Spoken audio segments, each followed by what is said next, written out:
So it's been, I think, at least 3 months since I've posted a video. And it's not because I didn't want to post a video, but I was always waiting for the perfect day, the perfect moment. I had to be in a really high mood, and I was just waiting for the perfect lighting and all these things. I kept just waiting for all the stars to align, and that perfect day never came. So I just said, okay, I'm just going to set a date. I'm going to do it Saturday morning, and regardless of what's going on, regardless of how I'm feeling, I'm just going to go ahead and make the video. Because I wouldn't say I kept coming with excuses, but it's more so of just waiting for the perfect moment to take action on something. And that's what I want to talk about in this video. One moment I keep reflecting on is when I was getting ready to graduate junior high. I think I was like maybe 14 years old, and one of the teachers had pulled me into the auditorium, and he told me that I was the salutatorian of my class, which is basically I had the second highest GPA. And it was a nice honor to have, and I was excited about it. I'm finally gonna get my flowers for basically being a nerd. So he told me that, and I was pretty excited about it. And he was putting all these medals on me and all these tassels, and it was in front of a large crowd of students, and I wish he could have did it privately. He's putting all these tassels on me. I'm getting all anxious, do we have to do this here? But okay. And then he told me I had to give a speech, and all of a sudden it was not such a great honor anymore, because it was just my worst nightmare.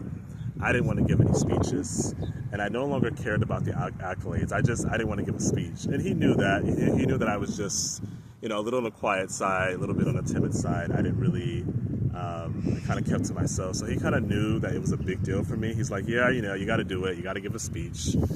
So, I was terrified of giving this speech. I'm gonna have to give a speech in front of all these haters, people who've been kind of been talking about me and things like that. But I ended up rehearsing that speech about 50 million times, and I thought it would help my anxiety, but it didn't.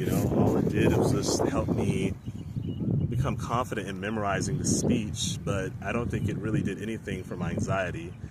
So, the day comes for me to give the speech and to be on stage with all the other students who had high accomplishments, and I was still nervous to the point that I got on stage, but I did. The only reason I got through it is because I memorized it. I was literally just speaking from memory. I don't know if I was speaking from the heart, but it was still a lot of nerves. But at the end of it, it wasn't that bad.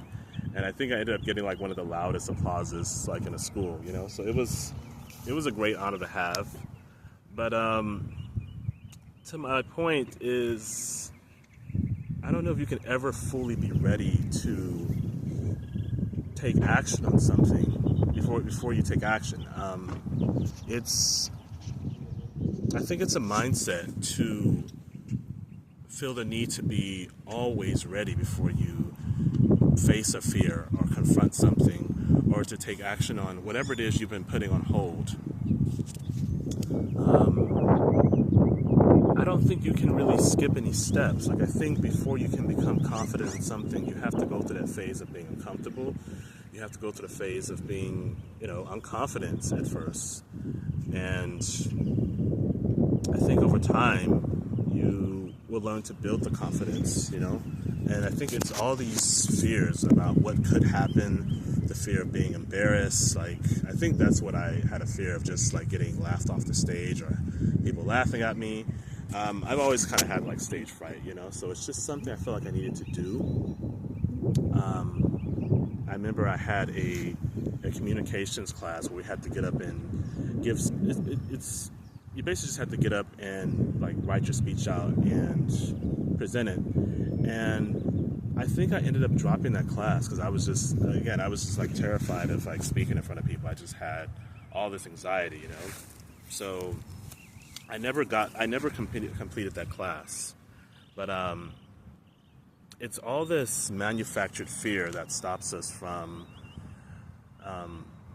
taking action on things that we say we want to do. It could be a passion that you want to pursue, an interest, and you say, okay, I'll get to it. What I find is that if I don't set a date to take action on something, it most likely won't get done. Because again, I'm waiting for the right time, the right opportunity to show up, the right people to show up, and that, again, those days just never seem to come in my experience, and I just end up holding off on whatever it is I want to pursue. So I've made this shift to just take action anyway, regardless of if I feel ready or not, and just allow myself to feel whatever emotions I'm going to feel, whether it's the fear of, embarrassment, the fear of getting rejected, whatever you want to call it. I just allow myself to kind of go through it and not think about it too much. And it's usually not as bad as I'm anticipating. So I want to challenge you guys to, if there's something you want to do, but you're waiting for all the stars to align before you take action on something, I challenge you to just take action on something. Just pick one thing that you've been holding off, things that you say, okay, I'll eventually get to it, okay, I'm going to get to it, but you've never actually followed through. I challenge you to just follow through with it. Let's say you want to learn how to code, but you don't feel like you have the right resources, or you don't feel like you are prepared. I didn't know anything about coding, but I just started. I started learning the language. I think the language was called SQL, and it actually wasn't that bad. I tried to teach it to myself, and it was difficult, but I was surprised at how much I was able to learn when I was really committed to it, to learning it. Maybe not the best example, but yeah, I think when it comes to taking action on something, and you have something that's stopping you, and it's usually some sort of fear, I think discomfort is just a prerequisite to overcoming things that we are afraid of taking action on. It's just part of it. And I think a lot of us, we try to find a loophole through discomfort and feeling uncomfortable.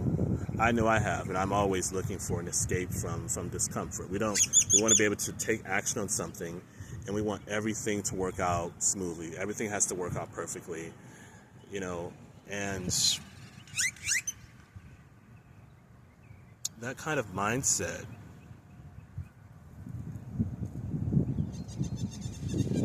it's just going to stop you from living life the way you want to live it, and the way that you're meant to live it.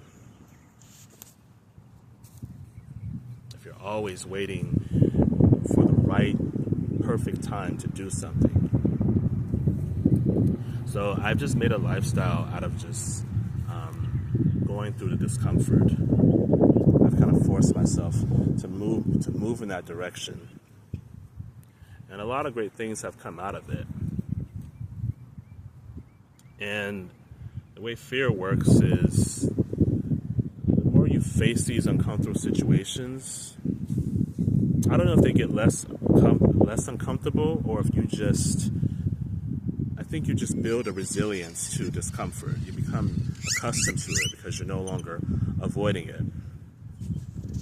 Because as you avoid uncomfortable things, it just seems to get worse, and you get more uncomfortable and more uncomfortable. It just gets amplified. So I've learned to just sort of face things, that anything that I'm uncomfortable with, it could be an uncomfortable conversation, it could be a hard truth I need to give to a friend or a family member or someone I care about. And I'm learning to just sit with tension and discomfort and things that make me feel uncomfortable. I'm learning to just get accustomed to that feeling. And it's just a part of my growth. It's a part of my personal development. So I made this video. I even thought about not making it today, because I thought that, the birds chirping, you know, the sound of the cars is going to like mess up the sound quality. But I said I'm just going to do it. If it ends up being a low quality video, so be it. I'll make some adjustments. But I'm glad I did it, and there's a lot that I want to say, but I've just been putting on hold. And I'm getting used to just kind of taking action on things. It's becoming a mindset to just take action first, and then the clarity comes after. And the discomfort that you thought you would feel, it's not as bad as it's always worse in our head. We're always thinking about what could happen. And this comes from living more in the future and in the past than in the present. We're worried about things that already happened, and we're worried that they're going to repeat themselves, you know, in the future. And we're worried about things that haven't even happened yet. We don't even know what's going to happen. We assume the worst is going to happen. And so it's always worse in our heads.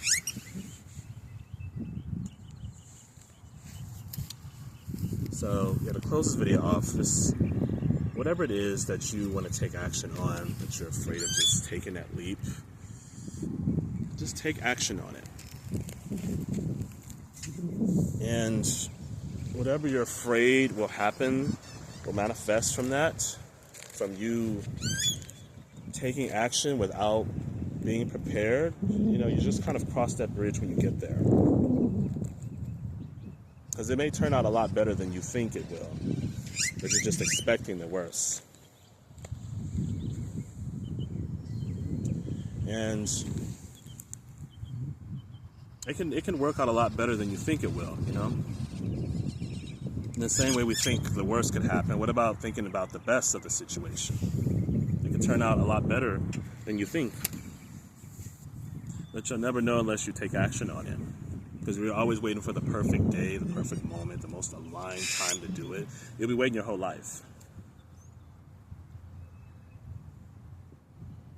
And so that's the clarity I've gotten over waiting for the right moment to do things.